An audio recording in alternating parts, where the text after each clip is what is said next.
The movie doesn't waste a single moment easing us in. It throws us straight into action. The very first scene is full of tension. We see Heinrich, a hardened German soldier, sprinting across a rough, war-torn landscape. His face is marked with exhaustion, sweat dripping as he pushes his body to the limit. At first glance, it looks like he's escaping from enemy forces, maybe Allied troops. But then it becomes clear what's chasing him is even worse. The ones on his tail are his own comrades, fellow Nazi soldiers, who now see him as a traitor. Heinrich's crime isn't that he lost a battle or betrayed information to the enemy. His supposed betrayal is something else entirely. He walked away from the war. He couldn't keep following orders, couldn't keep fighting for a cause he no longer believed in. That choice instantly made him a marked man. Soldiers who once stood by his side now have guns pointed at his back. And the one directing this manhunt is none other than von Starnfeld, a commander with ice in his veins. Von Starnfeld isn't the kind of officer who questions orders or feels sympathy. To him, discipline is everything. Anyone who deserts deserves to die. After a chase that pushes Heinrich to the brink, he's finally surrounded and dragged back to face judgment. There's no real trial, no chance to defend himself. It's just a cold formality. Von Starnfeld, standing tall and unyielding, lays out the charges. He accuses Heinrich of abandoning his post, of deserting while the German war machine was collapsing. The war effort is crumbling, morale is gone. But to von Starnfeld, loyalty must remain absolute. But Heinrich, even while battered and breathless, doesn't bow his head. He speaks his mind without fear. He tells them that war is nothing but misery and destruction. He refuses to keep killing just because leaders demand it. In his eyes, continuing to fight is meaningless. It's just bloodshed for no reason. He even goes so far as to call Germany itself a nation of killers, exposing the ugly truth no one around him dares to admit. Von Starnfeld doesn't hesitate. His cold, stern expression barely changes as he announces Heinrich's punishment: death by hanging. His loyal and eerie sidekick, Dorfler, wastes no time tying the rope. They loop it around Heinrich's neck, and within moments he's hoisted up, gasping for air as the life is slowly choked out of him. As Heinrich dangles between life and death, flashes of memory surge through his mind. He sees his wife's smile, the warmth of his daughter's face. For a brief moment, he clings to those images, fighting to stay alive. Just when it seems like the end has arrived, fate intervenes. A figure rushes forward. With swift determination, a woman slices through the rope. Heinrich collapses to the ground, coughing and barely conscious. His savior is Elsa, a local farmer with courage that outshines her modest life. Still, she drags him back to her home. There, she and her younger brother Paul, who has Down syndrome, care for him. Paul, with his gentle nature, does what he can to patch Heinrich up, while Elsa keeps a careful watch on the horizon, knowing danger could come knocking at any moment. While Heinrich is resting, the movie shifts its focus back to von Starnfeld and his squad. They've moved into a nearby town with a clear purpose. They're not here to fight soldiers or defend ground. They're hunting for something valuable, something hidden. Rumors swirl that the once prominent Lowenstein family left behind gold when they were driven out. Von Starnfeld is obsessed with finding it. He confronts the town's mayor, Robert, demanding answers. Robert, nervous and trembling, insists the Lowenstein family left ages ago and their home was destroyed. He tries to convince von Starnfeld there's nothing left to find. But von Starnfeld, cold and calculating, doesn't buy a word of it. He orders his men to start tearing through the remains of the family's home, convinced the treasure is still there. Back at Elsa's farmhouse, Heinrich's strength slowly returns. He shares quiet moments with Elsa and Paul, their small acts of kindness offering him a rare break from the cruelty of war. Curious and still trying to make sense of her motives, Heinrich asks Elsa why she would risk so much to save him. She answers without hesitation, she hates the Nazis. They killed her father, and she carries that pain with her every single day. Meanwhile, von Starnfeld tightens his grip on the town. He takes over the mayor's inn, throwing out the villagers and turning it into his personal headquarters. His presence is a shadow over the community. Fear spreads, and everyone knows his obsession with the gold could bring ruin to them all. At sunrise, the nightmare continues for the townsfolk. Von Starnfeld forces them to dig through the rubble of the Lowenstein home, their hands blistering as they claw at the ruins. Dorfler, his right-hand man, warns him that the Allied forces are closing in and the soldiers are exhausted. But von Starnfeld doesn't care. He's blinded by greed. To him, the gold matters more than the war, more than his men's lives, more than anything else. Back in Elsa's home, Heinrich knows his time there can't last. He can't risk dragging Elsa and Paul into more danger. So, with a heavy heart, he decides to move on. He thanks Elsa for saving his life and tells her about his own family. His wife, he reveals, was killed in a bombing. All he has left is his daughter, but he fears she may not even recognize him anymore after all he's been through. The war has scarred him inside and out, leaving him unsure of what kind of father he can still be. Elsa listens quietly, her face full of sympathy. She doesn't try to stop him. Instead, she nods and lets him go, understanding that his path is one he must walk. The peace of Elsa's farmhouse shatters when Dorfler and a squad of Nazis burst in, pretending to search for animals, but really there to intimidate. They grab at her chickens like trophies, mocking her.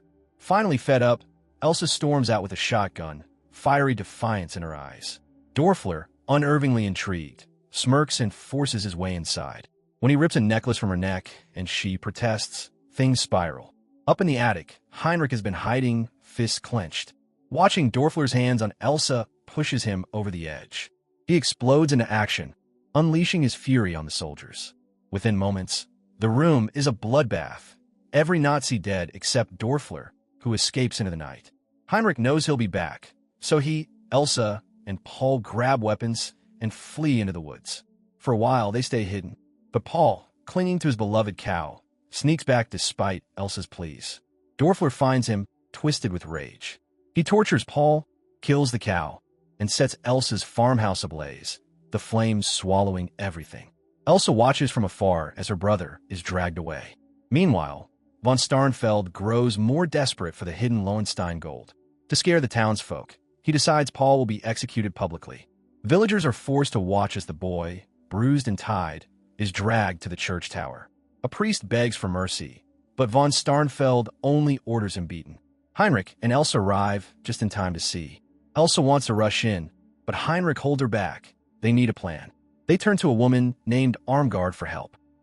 On the tower, Paul refuses to die quietly. He snaps, hurling a soldier off the ledge and firing at another. For a fleeting moment, hope shines, until von Starnfeld himself steps forward. With chilling precision, he shoots Paul in the head. Elsa's scream pierces the air as her brother collapses lifeless. Heinrich holds her, but there's no time for mourning. Von Starnfeld gathers the villagers again, threatening to slaughter them unless someone reveals the treasure's hiding place. Consumed by grief and fury, Elsa storms forward with a gun, firing shot after shot at the commander. Bullets tear through the air, but impossibly, everyone misses. Von Starnfeld doesn't even flinch. Instead, he stares at Elsa, transfixed, as if bewitched by her presence. His obsession with her burns through the chaos, blurring the line between control and madness. Things elsewhere heated up. Dorfler and the remaining Nazi soldiers weren't finished with Heinrich. They came hunting again, sweeping through the town like predators. Heinrich, already battered but still sharp, had one advantage. They didn't know he'd stashed away a couple of grenades. When the soldiers cornered him near the church, Heinrich didn't hesitate. Bullets whizzed in every direction as Heinrich scrambled for cover on the church roof. Using the chaos, Heinrich made a daring leap across to another section of the building, barely landing on his feet. The relief didn't last. The moment he touched the ground, more Nazis were waiting. Surrounded again, Heinrich fought tooth and nail, taking them down one by one in brutal close combat. And then, through the haze of battle, he came face to face with Dorfler himself. The two men collided in a savage brawl. Just when it seemed neither would back down, the sky roared. An American fighter plane swept overhead, raining fire down on the Nazis. The chaos gave Heinrich the perfect opening to slip away, vanishing into the smoke and rubble. Bleeding and exhausted, Heinrich stumbled his way to Irmgard's house. The older man, who had once lost his own son to the war, saw a reflection of that loss in Heinrich. Instead of turning him away, he carried the soldier inside and tended to him. For the first time in days, Heinrich was able to rest. Not long after, the priest visited, weary after burying Paul's body. Heinrich pressed him for answers. Where's Elsa? And why were the Nazis truly here? The priest finally broke his silence. He revealed the truth. The soldiers weren't just looting. They were after Jewish gold, hidden years ago by the Lowenstein family. Meanwhile, in a hidden basement, Robert, the mayor, crept in to meet with two old friends. Their secret spilled quickly.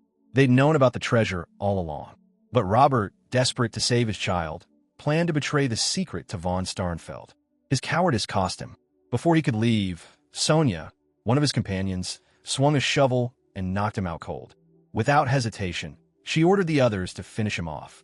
Back at Nazi headquarters, an entirely different scene played out. Elsa sat at a table with von Starnfeld, forced into a grotesque dinner. The commander, unnervingly calm, began to reveal pieces of his past. He told her she reminded him of a woman he once loved, a Jewish woman. The shocking twist? He admitted he had killed her himself. As if that wasn't disturbing enough, he revealed he had kept her ring. Not on a chain, not in a box, but inside his missing eye socket. With horrifying pride, he pulled it out and slid it across the table, proposing marriage to Elsa then and there. The sight was sickening, his madness laid bare. Elsewhere, the priest sat with Irmgard, speaking of the Lowensteins. They had been a kind, peaceful family who never harmed anyone. But when Hitler's madness spread, they, like so many others, became victims of cruelty and violence. Robert and his companions had once found their gold and buried it in a grave, but when Sonia dug it up, all she found was a Bible. The priest had moved the treasure into the church for safekeeping. Heinrich, realizing Elsa's life was in grave danger, struck a bargain. He convinced the priest to hand over the gold in exchange for Elsa's freedom. At the same time, Elsa began her own act of defiance. As von Starnfeld slept, she inspected the ring he'd given her and noticed something odd. Inside was a cyanide capsule. Thinking fast, she played along, pretending to seduce him. With chilling precision, she kissed him and cracked the capsule inside his mouth. Von Starnfeld stiffened, gasped, and collapsed. His obsession with her ended in the very poison he carried himself. Meanwhile, Sonia's group ambushed the priest, determined to seize the treasure. Heinrich also fell into their trap, tortured for information. Dorfler, now the new leader after von Starnfeld's death, grew more cunning. He even performed a blood transfusion on Heinrich, not out of kindness, but to keep him alive long enough to extract the gold's location. The next morning, Sonia forced the priest to guide her to the church. Knowing his time was short, he led them to the gold, but also to a trap. When the casket was opened, grenades hidden inside detonated, killing several of Sonia's men in the blast. The church filled with smoke and fire. Later, Dorfler and his men stormed in, surveying the wreckage. They gathered up scattered bricks of gold, and to silence the priest forever, Dorfler put a bullet in him. With greed in his eyes, he ordered his men to fetch a coffin to haul away the treasure. But outside, Elsa had already prepared her counterattack. Armed with a powerful rifle Irmgard had hidden away, she positioned herself near the church. With a thunderous shot, she blew a chunk of the wall down, trapping several Nazis inside. She and Irmgard launched a ferocious assault, cutting through soldiers with vengeance. Then came the heartbreak. When Irmgard discovered the priest's lifeless body, her grief consumed her. Rage overtook her, and she charged at Dorfler with wild fury. She managed to stab him, driving the blade deep, nearly ending his life. But before she could finish him, one of his men raised a gun and shot her in the head. Irmgard crumpled to the ground, her fight over. Elsa, witnessing her friend's death, broke down into raw fury. She fired without pause, bullets flying until her rifle nearly overheated. In the final clash, Dorfler rose once more, refusing to die. He tackled Elsa, knocking her down, and wrapped his hands around her throat. She clawed for air as his grip tightened. But Heinrich, using the last of his strength, grabbed a gold brick. With a thunderous swing, he smashed it into Dorfler's skull. To make sure the monster stayed down, he pried open his mouth and shoved the gold inside. Dorfler's body went still. His greed was literally the thing that killed him. But the nightmare wasn't over yet. As Heinrich and Elsa tried to leave, one last Nazi soldier, crawling and barely alive, reached for the gold. Before he could claim it, Sonia emerged, battered but alive. She shot him dead and gathered the treasure for herself. For a brief second, she believed she had won. She even smiled, clutching the gold as if it made her untouchable. That illusion lasted only a heartbeat. American tanks rolled into the town, one shell fired, striking with devastating force. Sonia was hurled through the air in a fiery explosion, her body reduced to ash in an instant. The gold she coveted vanished in flames. In the quiet after the storm, Heinrich turned to Elsa. For the first time in what felt like forever, he spoke of hope. He asked her to come with him to the city of Hagen, where he longed to see his daughter again.